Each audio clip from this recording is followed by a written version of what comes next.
Assalamualaikum warahmatullahi wabarakatuh. Perkenalkan, nama saya Yeyen Metriana, NPM A1A018110. Saya dari Prodi S1 Pendidikan Bahasa Indonesia. Baiklah, di sini saya akan menjelaskan materi tentang keterampilan menyimak. Pertama yaitu pengertian menyimak. Menyimak adalah suatu kegiatan meresepsi, mengolah, menginterpretasi suatu permasalahan dengan melibatkan panca indera seseorang. Baiklah, penjelasan selanjutnya yaitu mengenai tujuan menyimak. Tujuan menyimak menurut H.G. Tarigan ialah menyimak untuk belajar, menyimak untuk menikmati keindahan audial, menyimak untuk mengevaluasi, menyimak untuk mengapresiasi materi simakan, menyimak untuk membedakan bunyi-bunyi, menyimak untuk mengkomunikasikan ide-ide, menyimak untuk memecahkan masalah, menyimak untuk meyakinkan. Jadi, tujuan menyimak secara umum adalah 1. Menyimak untuk belajar, di mana orang tersebut bertujuan agar ia dapat memperoleh pengetahuan dari bahan ujaran sang pembicara. Selanjutnya, menyimak untuk menikmati, di mana orang yang menyimak dengan penekanan pada penikmatan terhadap sesuatu dari materi yang diujarkan atau diperdengarkan. Yang ketiga, menyimak untuk mengevaluasi, di mana orang menyimak dengan maksud agar ia dapat menilai apa-apa yang dia simak, baik buruk, indah, jelek, tepat, ngawur, logis, tidak logis, dan lain-lain. Selanjutnya, menyimak untuk mengapresiasi, di mana orang yang menyimak dapat menikmati serta menghargai apa-apa yang disimaknya itu. Yang selanjutnya, menyimak untuk mengkomunikasikan ide-ide, di mana orang yang menyimak bermaksud agar ia dapat mengkomunikasikan ide-ide, gagasan-gagasan maupun perasaan-perasaannya kepada orang lain dengan lancar dan tepat. Selanjutnya, menyimak untuk membedakan bunyi-bunyi, di mana orang yang menyimak bermaksud agar dia dapat membedakan bunyi-bunyi dengan tepat. Mana bunyi yang membedakan arti, dan mana bunyi yang tidak membedakan arti. Yang selanjutnya, menyimak untuk memecahkan masalah, di mana orang yang menyimak bermaksud agar dia dapat memecahkan masalah secara kreatif dan analisis. Sebab dari sang pembicara dia mungkin memperoleh banyak masukan yang berharga. Selanjutnya, menyimak untuk meyakinkan, di mana orang yang menyimak untuk meyakinkan dirinya terhadap suatu masalah atau pendapat yang selama ini dia.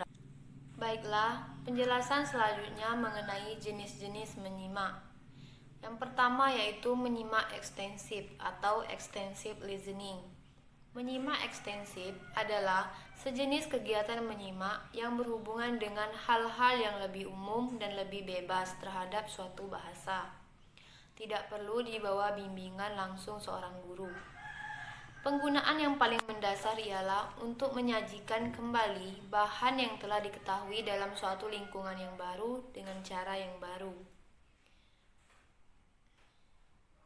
Pada umumnya, sumber yang paling baik untuk menyimak ekstensif adalah rekaman yang dibuat guru sendiri, misalnya rekaman yang bersumber dari siaran radio, televisi, dan sebagainya.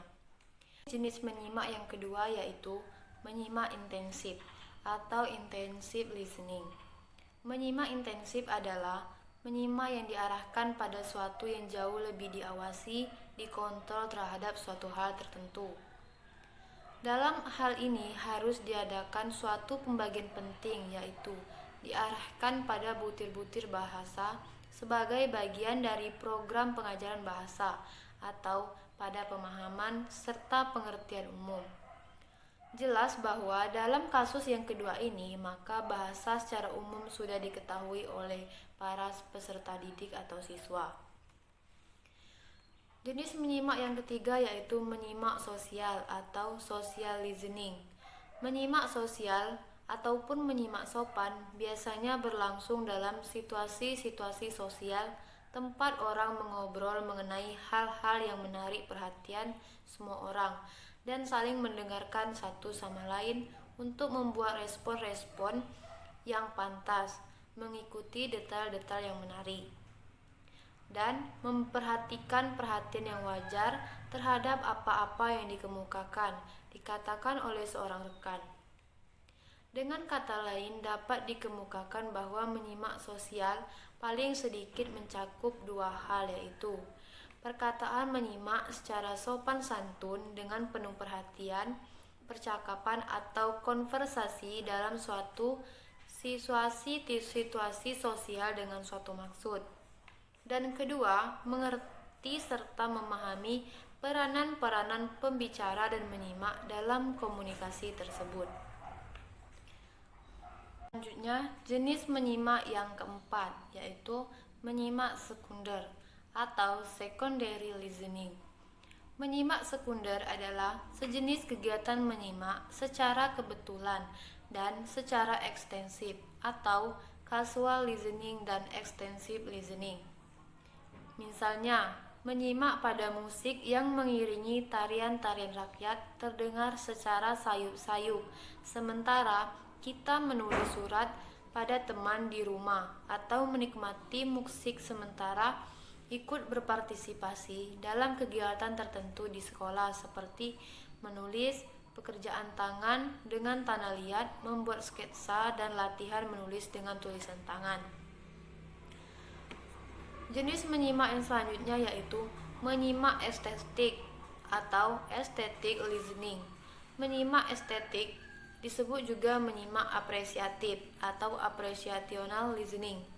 Adalah fase terakhir dari kegiatan menyimak secara kebetulan dan termasuk ke dalam menyimak ekstensif, mencakup dua hal, yaitu pertama, menyimak musik, puisi, membaca bersama atau drama yang terdengar pada radio atau rekaman-rekaman. Kedua, menikmati cerita-cerita, puisi, teka-teki, dan lakon-lakon yang diceritakan oleh guru atau murid-murid. Jenis menyimak yang selanjutnya yaitu menyimak kritis atau critical listening. Menyimak kritis adalah sejenis kegiatan menyimak yang di dalamnya sudah terlihat kurangnya atau tiadanya keaslian ataupun kehadiran prasangka serta ketidaktelitian yang akan diamati. Murid-murid atau peserta didik perlu banyak mendengarkan, menyimak secara kritis untuk memperoleh kebenaran. Jenis menyimak yang selanjutnya yaitu menyimak konsentratif atau concentrative listening. Menyimak konsentratif sering juga disebut studi tipe listening atau menyimak yang merupakan jenis telaah. Kegiatan-kegiatan tercakup dalam menyimak konsentratif antara lain menyimak untuk mengikuti petunjuk-petunjuk serta menyimak urutan-urutan ide, fakta-fakta penting dan sebab akibat. Yang selanjutnya yaitu menyimak kreatif atau creative listening. Menyimak kreatif adalah jenis menyimak yang mengakibatkan dalam pembentukan atau rekonstruksi seorang anak secara imajinatif kesenangan-kesenangan akan bunyi, visual atau penglihatan, gerakan, serta perasaan-perasaan kinestetik yang disarankan oleh apa-apa didengarnya. Yang selanjutnya yaitu menyimak interogatif atau interrogative listening. Menyimak interogatif adalah sejenis menyimak intensif yang menurut lebih banyak konsentrasi dan seleksi, pemusatan perhatian dan pemilihan, karena si penyimak harus mengajukan pertanyaan-pertanyaan. Dalam kegiatan menyimak interogatif ini, si penyimak mempersempit serta mengarahkan perhatiannya pada pemerolehan informasi atau mengenai jalur khusus. Selanjutnya yaitu menyimak penyelidikan atau exploratory listening. Menyimak penyelidikan adalah sejenis menyimak intensif dengan maksud dan yang agak lebih singkat. Dalam kegiatan menyimak seperti ini, si penyimak menyiagakan perhatiannya untuk menemukan hal-hal yang baru yang menarik perhatian dan informasi tambahan mengenai suatu topik atau suatu pergunjingan yang menarik. Selanjutnya yaitu jenis menyimak pasif atau passive listening. Menyimak pasif adalah penyerapan suatu bahasa tanpa upaya sadar yang biasa menandai upaya-upaya kita saat belajar dengan teliti, belajar tergesa-gesa, menghafal luar kepala, berlatih serta menguasai sesuatu bahasa. Salah satu contoh menyimak pasif adalah penduduk pribumi yang tidak bersekolah lancar berbahasa asing. Hal ini dimungkinkan karena mereka hidup langsung di daerah bahasa tersebut beberapa lama dan memberikan kesempatan yang cukup bagi otak mereka menyimak bahasa itu. Jenis menyimak yang terakhir yaitu menyimak selektif atau selective listening. Menyimak selektif berhubungan erat dengan menyimak pasif. Betapapun efektifnya menyimak pasif itu, tetapi biasanya tidak dianggap sebagai kegiatan yang memuaskan. Oleh karena itu, menyimak sangat dibutuhkan. Namun demikian, menyimak selektif hendaknya tidak menggantikan menyimak pasif, tetapi justru melengkapinya atau saling melengkapi. Penyimak harus memanfaatkan kedua teknik tersebut. Dengan demikian, berarti mengimbangi isolasi kultural kita dari masyarakat bahasa asing itu dan tendensi kita untuk menginterpretasikan. Selanjutnya, peranan menyimak. Peranan menyimak diantaranya yaitu sebagai landasan belajar berbahasa, sebagai penunjang keterampilan berbicara, membaca, dan menulis, sebagai pelancar komunikasi lisan, sebagai penambah info. Baiklah, penjelasan selanjutnya yaitu mengenai teknik pembelajaran menyimak. Yang pertama yaitu teknik simak ulang ucap atau memperkenalkan bunyi bahasa dengan cara mengucapkannya. Yang kedua yaitu simak, dengar, dan kerjakan. Model ucapan ini berisi perintah diperdengarkan, siswa menyimak dan memberikan reaksi dalam bentuk tindakan. Selanjutnya teknik menyelesaikan cerita, teknik merangkum, teknik parafrase. Di sini guru memperdengarkan puisi, siswa menceritakan isi puisinya. Baiklah, selanjutnya penjelasan tentang faktor yang mempengaruhi dalam menyimak. Yang pertama yaitu faktor fisik. Kondisi fisik dan lingkungan fisik penyimak merupakan faktor yang penting dalam menentukan keefektifan serta kualitas keaktifannya dalam menyimak. Yang kedua yaitu faktor psikologis, meliputi prasangka dan kurangnya simpati terhadap para pembicara dengan aneka sebab dan alasan. Yang kedua yaitu keegosentrisan dan keasikan terhadap minat pribadi serta masalah pribadi. Selanjutnya, kepicikan yang menyebabkan pandangan yang kurang luas.